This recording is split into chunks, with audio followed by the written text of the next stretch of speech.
को ना इस बार बजट आना है, लेकिन उसको इंटीरियम बजट कहते हैं, यानी कि वो बजट फुल फ्लैश तो नहीं होगा। वित्त मंत्री अपनी बात रखेंगे टेबल पे और 10-12 चीज़ें बता के, यानी कि आम बजट के मुकाबले वो 10-20% ही होगा।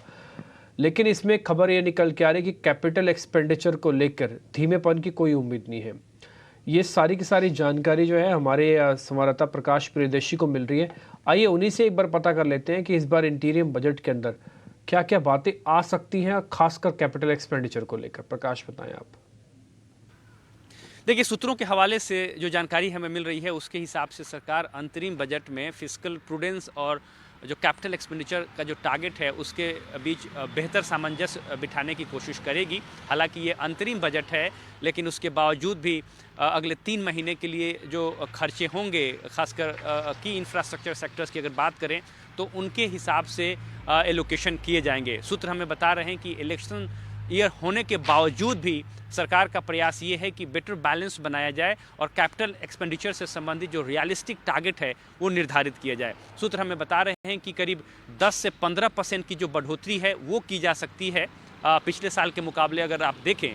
और जो की इंफ्रास्ट्रक्चर सेक्टर्स हैं जैसे हाउसिंग है, रेलवेज़ है, NHAI है, उनके लिए एलोकेशन में बढ़ोतरी होगी और इसमें करीब 20 से 25% तक की बढ़ोतरी की जा सकती है, क्योंकि ये जो सेक्टर्स हैं वो ज़्यादातर सरकार के ऊपर निर्भर हैं कैपिटल एक्सपेंडिचर की अगर आप बात करें। इसके अलावा सूत्र हमें इस बात की भी जानकारी दे रहे हैं कि सरकार इस बात को भी ध्यान में रखेगी कि जो उसका फिस्कल मैनेजमेंट टारगेट है वो भी ख़राब ना हो, वो उसी पाथ पर आगे बढ़े और इस बात को ध्यान में रखते हुए जो कैपिटल एक्सपेंडिचर का जो टारगेट है वो निर्धारित किया जाएगा। और जो tax and non tax revenue collection है उसको ध्यान में रखा जाएगा। साथ ही साथ एक्सपेंडिचर और रेवेन्यू के बीच में बेटर बैलेंस बनाया जाएगा, कोई भी इंक्रीमेंटल अनाउंसमेंट अगर किया जाता है। सरकार की कोशिश ये भी है कि वित्त वर्ष 2024 तक जो है 5.9% फिस्कल डेफिसिट का जो टारगेट है उसको अचीव किया जाए और साथ ही साथ वित्त वर्ष 2026 तक 4.5% का जो फिस्कल डेफिसिट टारगेट है उसको अचीव किया जाए। तो हमें जो जानकारी मिल रही है उसके हिसाब से कैपिटल एक्सपेंडिचर टारगेट में बढ़ोतरी तो हो सकती है, लेकिन सरकार का जो फिस्कल मैनेजमेंट है उससे सरकार बिल्कुल भी पीछे नहीं हटेगी और प्रयास ये किए जा रहे हैं कि इनके बीच में बेटर बैलेंस बनाया जाए। तो प्रकाश, बहुत शुक्रिया ये सारी अहम जानकारी देने के लिए। हम कई बार ऐसा लगता है कि सरकार ने इतना खर्च कर दिया, शेयर इतने चल गए, क्या ये शेयर और चलेंगे? आपकी बात सुन के ऐसा लग रहा है कि ना तो सरकार थकी है, ना ही शेयर थकने जा रहे हैं।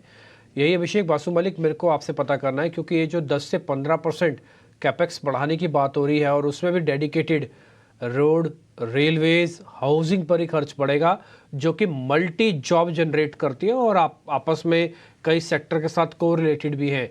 आपको ऐसा लग रहा है कि रोड, रेलवेज और हाउसिंग फाइनेंस जैसी, हाउसिंग में भी पैसा जो लगा हुआ है हम सब का भी शेयर्स के जरिए, वो बरकरार रहना चाहिए, उसमें प्रॉफिट बुकिंग नहीं करना चाहिए? एकदम भी नहीं करना चाहिए, क्योंकि कोई भी गवर्नमेंट हो, अभी जो स्टेज है हमारा इकोनॉमिक डेवलपमेंट का, ये सेक्टर्स में काफी ज्यादा इन्वेस्टमेंट है।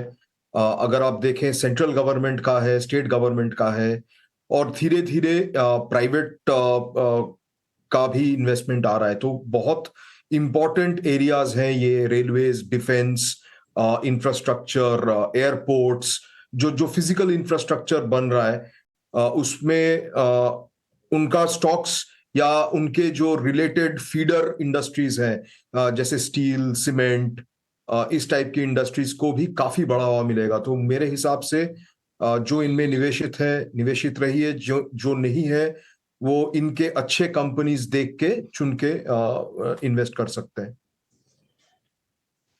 ये तो बात हो गई कैपिटल एक्सपेंडिचर। यही दो चीज़ें बड़ी चीज़ें होती है जिसे वॉच आउट किया जाता है। नहीं, कैपेक्स बढ़ाने की बात हो सकती है फिर से, चाहे इंटरिम बजट हो।